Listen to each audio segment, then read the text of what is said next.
Salam sejahtera, terima kasih kerana bersama dengan saya di Nazlin Unity Channel. Adakah Ketua Pemuda PAS sebenarnya sudah menghina yang di-Pertuan Agong?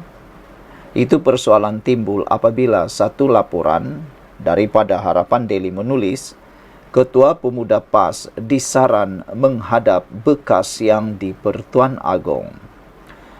Pemuda Amanah Nasional mengecam sekeras-kerasnya kenyataan Ketua Pemuda PAS Malaysia Afnan Hamimi yang mempersoalkan tentang kes liwat Datuk Seri Anwar Ibrahim semasa Muktamar Pemuda Parti Pembangkang tersebut baru-baru ini. Timbalan Ketua Pemuda Amanah Nasional Daniel Al-Rashid menegaskan bahawa Afnan tidak wajar terus membawa isu berkenaan apabila ia jelas menunjukkan sikap tidak menghormati keputusan yang di-Pertuan Agong ketika itu.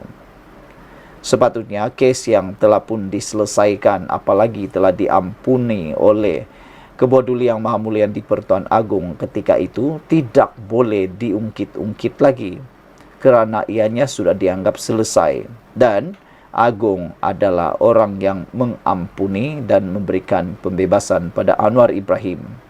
Sesiapa yang cuba mengungkit semula itu bermaksud mereka cuba mungkin mempersoal keputusan tersebut. Menurut Datuk Seri Anwar Ibrahim, menurut Ketua Pemuda PAS itu, Datuk Seri Anwar Ibrahim, menurut Timbalan Ketua Pemuda Amanah Nasional Daniel Al-Rashid, Datuk Seri Anwar Ibrahim telah menerima pengampunan diraja yang bukan sahaja membebaskan beliau daripada hukuman penjara, tetapi juga membersihkan namanya daripada segala tuduhan. Ini adalah hak prerogatif yang di-Pertuan Agong dan keputusan tersebut seharusnya dihormati oleh semua pihak, termasuk Pemuda PAS.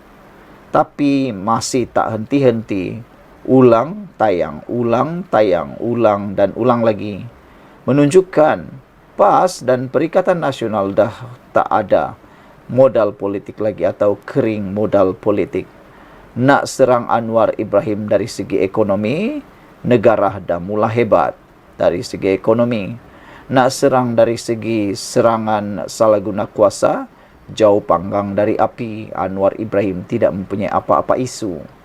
Nak serang Anwar Ibrahim dari segi kepimpinannya pun tak boleh langsung. Jadi, apalagi serang secara peribadi individu dan yang teruknya menggunakan isu yang lampau. Tindakan Afnan untuk terus mempersoalkan isu ini tidak berasas. Lebih-lebih lagi apabila keputusan pengampunan diraja jelas menunjukkan Anwar Ibrahim tidak bersalah dalam kes tersebut. Jika Afnan masih tidak berpuas hati, saya menyarankan agar beliau menghadap mantan yang di-Pertuan Agong sendiri untuk mendapatkan penjelasan lanjut mengenai keputusan pengampunan tersebut, tegas Daniel menerusi kenyataan hari ini. Afnan mempersoalkan tentang kes liwat membabitkan Datuk Seri Anwar Ibrahim pada Muktamar Dewan Pemuda PAS di Temerloh sempena Muktamar PAS ke-70 minggu lalu. Mengulas lanjut, Daniel yang juga ahli Dewan Undangan Negeri Batu 3 berkata, pemimpin muda PAS itu harus lebih menghargai proses undang-undang dan keputusan yang dibuat oleh institusi negara, termasuk keputusan pengampunan diraja daripada terus membangkitkan isu-isu yang tidak lagi relevan. Kalaupun tidak mahu membaca sejarah lepas bagaimana pemimpin-pemimpin PAS sendiri bersolidariti dengan Anwar Ibrahim pada tahun 1998, bacalah sejarah Jun 2018 apabila Anwar Ibrahim dibebaskan dengan pengampunan diraja. Buta sejarah, katanya. Mendesak seorang pemimpin meletakkan jawatan adalah perkara biasa dalam politik. Namun apabila isu yang telah diselesaikan di peringkat tertinggi negara seperti pengampunan diraja terus dipersoalkan, ia menunjukkan sikap yang tidak matang dan tidak menghormati institusi negara, tegas Daniel lagi. Sekian dulu untuk kali ini. Jangan lupa tinggalkan komen Anda, share video ini. Kita jumpa lagi. Salam sejahtera. Terima kasih karena bersama dengan saya di Nazilin Unity Channel. Masalahnya bersatu nih, ramai belaci, tak berilmu macam Cikgu Bad, kata Puad Zarkasi. Apa sebenarnya maksud belaci? Saya pun kurang arif tentang maksud ini. Jom kita cari apa maksud belaci. Mungkin Anda mengetahuinya atau Anda mempunyai maksudnya. Menurut kamus yang saya lihat di sini, belaci dalam bahasa Melayu ialah perkataan kata yang kasar, orang menuruti atau mendukung seseorang secara membuta tuli. Dengan kata yang lain, belaci ialah orang yang jadi pak turut, orang yang ikut-ikutan atau mendukung seseorang secara membuta tuli tanpa soal selidik atau tanpa mempunyai ilmu yang cukup. Jadi, dengan kata yang lain, kesimpulannya, Muhammad Puad Zarkasi menyatakan bahawa bersatu ini ada ramai pengikut yang menuntun kepada pengikut-pengikut yang hanya menjadi pak turut, mengikut dan mendukung secara membabi buta tanpa mengetahui kebenaran dan lebih teruk lagi tidak berilmu pengetahuan. Seperti yang dinyatakan oleh Puad Zarkasi dengan memberikan contoh yang paling mudah diingati dan dikenali oleh netizen, yaitu Cikgu Bad. Cikgu Bad baru-baru ini sudah pun dikenakan beberapa dakwaan berkait dengan salah laku dan juga beberapa perkara yang lain. Jadi itulah yang diberikan contoh oleh Puad Zarkasi sebagai belaci tidak berilmu macam Cikgu Bad.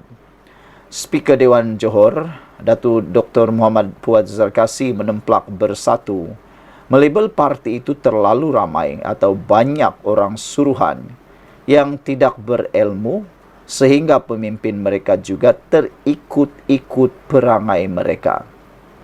Puad berkata, tuduhan pengerusi PN Johor, Datuk Dr. Syahrudin Jamal bahawa UMNO diresapi fahaman komunis dan berkemungkinan akan menyebarnya di Dewan Undangan Negeri Johor amatlah melampau. Beliau merujuk kepada kenyataan Perikatan Nasional PN yang mendakwa lawatan Barisan Nasional BN ke China sempena 50 tahun hubungan persahabatan dua negara akan menyebabkan ideologi komunis dibawa ke dalam Dewan Undangan Negeri Johor. Bersatu buat laporan polis. Kononnya saya dan UMNO diresapi ajaran komunis, kata Puad. Ia berpunca lawatan BN ke China sempena 50 tahun hubungan persahabatan Malaysia-China.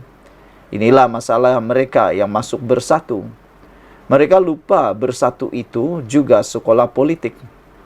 Mereka diindoktrin jadi bengap bila masuk bersatu, kata Puad Zarkasi. Termasuklah bekas Menteri Besar Johor Datuk Syahrudin Jamal. Patutlah dia boleh jadi Menteri Besar untuk 10 bulan sahaja, kata Puad. Dia pula buat tuduhan berat. Dia tuduh saya akan sebarkan ajaran komunis di Dewan Johor. Dengan kata lain, saya sudah jadi komunis, kata Puad. Masalah bersatu ialah mereka ramai belaci, tidak berilmu, cakap hentam kromo macam Cikgu Bad. Sampai Dr. Syahrudin Jamal terikut-ikut, katanya dalam satu hantaran di Facebook malam tadi. Semalam, Perikatan Nasional membuat laporan polis kononnya bimbang kunjungan Puad bersama delegasi BM dan lawatan sambil belajar ke China akan membawa ideologi komunis dalam Dewan Undangan Negeri Johor. Syahrudin berkata pihaknya bimbang fahaman komunisme akan menular dan meresap dalam kalangan ahli UMNO disebabkan lawatan itu. Sementara itu, Puad dalam hantaran balasnya berkata, para belaci bersatu tidak tahu yang China ada mewujudkan ribuan sekolah politik yang boleh dipelajari. Beliau juga menafikan bahawa delegasi itu ke sana untuk mempelajari ideologi komunis. Para belaci bersatu ni mungkin tidak tahu di China wujud ribuan sekolah politik. Ia di mana-mana termasuk di majlis perbandaran. Ia lengkap hotel sampai taraf 5 bintang katanya. Memang boleh ditiru dengan pembesawaian, kata Puan. Maksud saya ialah mempelajari teknik perkadiran tapi bukan ideologinya jelasnya lagi.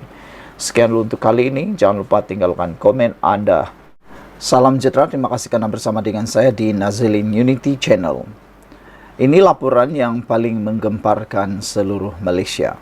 Apabila penduduk sanggup merobohkan markas PAS. Di mana tempatnya, apa sebabnya, itu cukup menarik untuk Anda ketahui.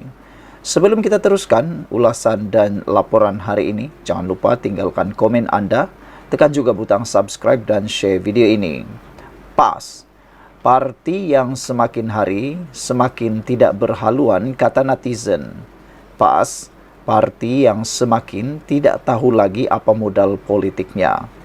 PAS yang semakin hari semakin mula kehilangan kepercayaan daripada penyokong akar umbinya. Hari ini, sekali lagi penduduk di sebuah Dewan Undangan Negeri melakukan tindakan yang amat mengejutkan Malaysia.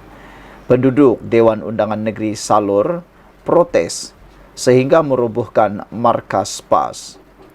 Penduduk di Mukim Beta Hulu, Dewan Undangan Negeri Salor di Kelantan bertindak merobohkan markas PAS dan pejabat penghulu sebagai tanda protes terhadap kerajaan negeri dan wakil rakyat yang dikatakan tidak mendengar keluhan mereka. Beberapa video beredar di media sosial memaparkan pejabat penghulu dirobohkan menggunakan jentera berat.